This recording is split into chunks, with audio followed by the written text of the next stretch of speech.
ఈరోజు నా అంశం గిరిజన సాహిత్యం. కొండ కోణల్లో, వాగు వంకల్లో, నదీ నదాల్లో, పర్వత శిఖర పాదాల్లో నివసిస్తూ ప్రకృతి ఒడిలోనే సేద తీరుతూ ప్రకృతిని నమ్ముకొని ప్రకృతిలోని సహజ సిద్ధంగా దొరికే కందమూలాలను భుజిస్తూ జీవిస్తున్న వాళ్ళే గిరిజనులు అని గుర్తించారు.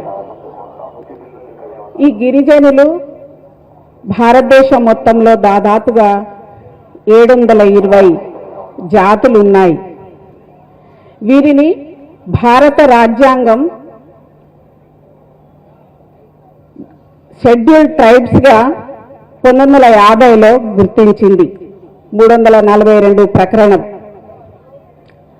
అయితే ఈ గిరిజనుల సాహిత్యం గురించి మనం మాట్లాడుకోవాల్సి వస్తే వీరికి విలక్షణమైన సంస్కృతి, సంప్రదాయాలు, ఆచార వ్యవహారాలు ఉన్నాయి. వైవిధ్యభరితమైన వేషభాషలు ఉన్నాయి. మీరెక్కడ చూసినా కూడా ప్రపంచంలో వారిని చూడగానే వీళ్ళు ట్రైబ్స్ అని మనం ఈజీగా గుర్తించవచ్చు. అయితే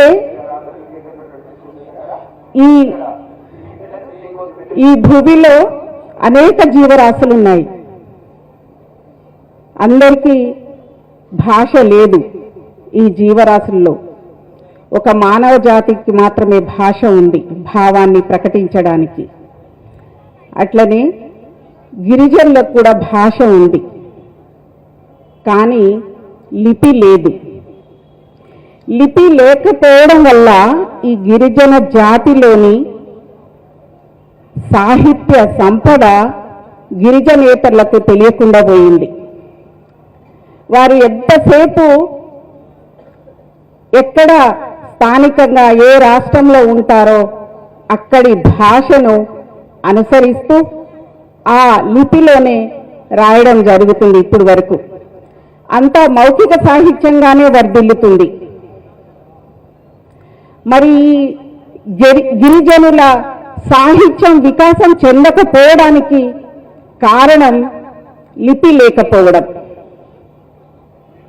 మరి ఈ భాష ఏ విధంగా వికాసం చెందుతుంది, ఏ విధంగా అభివృద్ధి చెందుతుంది అంటే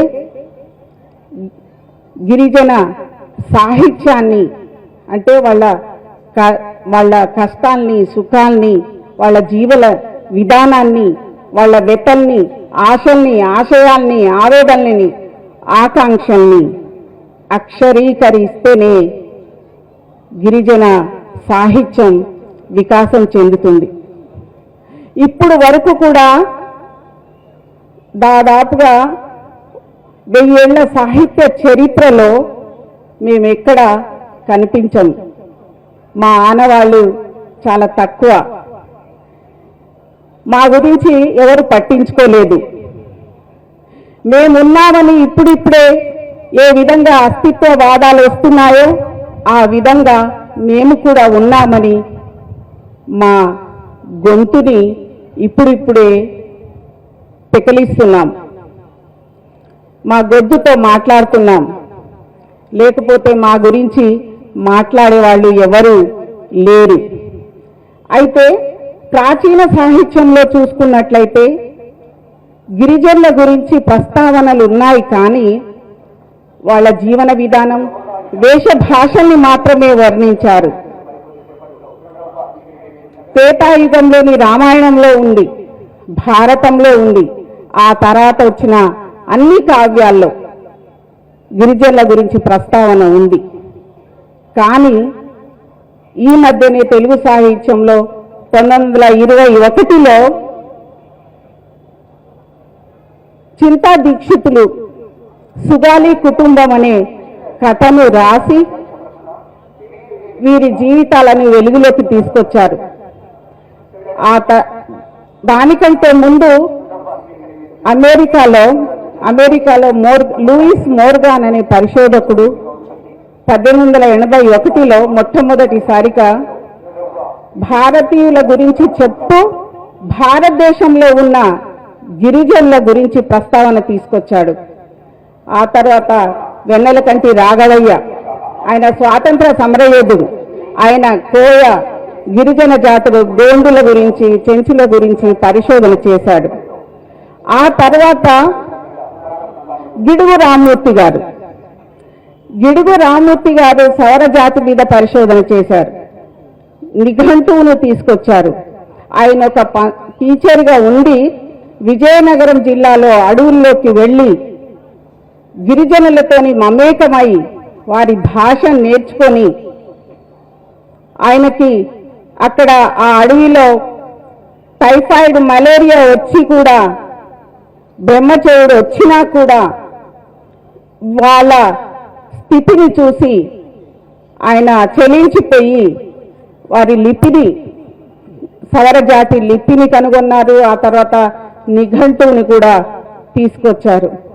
ఆ తర్వాత హైమన్ డార్ఫ్, ఆయన అమెరికా నుంచి తన సతీమణితోని వచ్చి ఆదిలాబాద్ జిల్లాలో ఉండి గోండుల జీవన విధానాన్ని చూసి ఆయన చెలించిపోయి వారి గురించి కూడా పరిశోధన చేశాడు.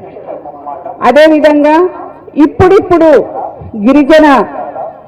గిరిజనులు వాళ్ళ గురించి, వాళ్ళ సాహిత్యం గురించి చెప్పుకోవడానికి ఇప్పుడిప్పుడు మొలకెత్తుతున్న వాళ్ళు చాలా మంది ఉన్నారు.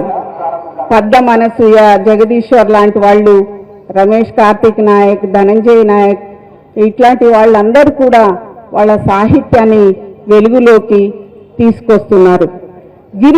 గిరిజనేతరులు కూడా గిరిజనుల సాహిత్యం మీద ఇప్పుడిప్పుడే దృష్టిని సారిస్తున్నారు. వాళ్ళు కూడా రచనలు చేస్తున్నారు. అంటే ఈ సమాజంలో మేము కూడా ఉన్నాం అనేది మాత్రం ఇప్పుడిప్పుడే తెలుస్తుంది. ఇక ఈ గిరిజన సాహిత్యం అభివృద్ధి చెందాలంటే గిరిజనుల సాహిత్యాన్ని ఇతర భాషల్లోకి అనువాదం చేయవలసిన అవసరం ఉందని తెలియజేస్తూ, ఈ అవకాశం ఇచ్చినందుకు హృదయపూర్వక ధన్యవాదాలు తెలియజేస్తూ నమస్కారం.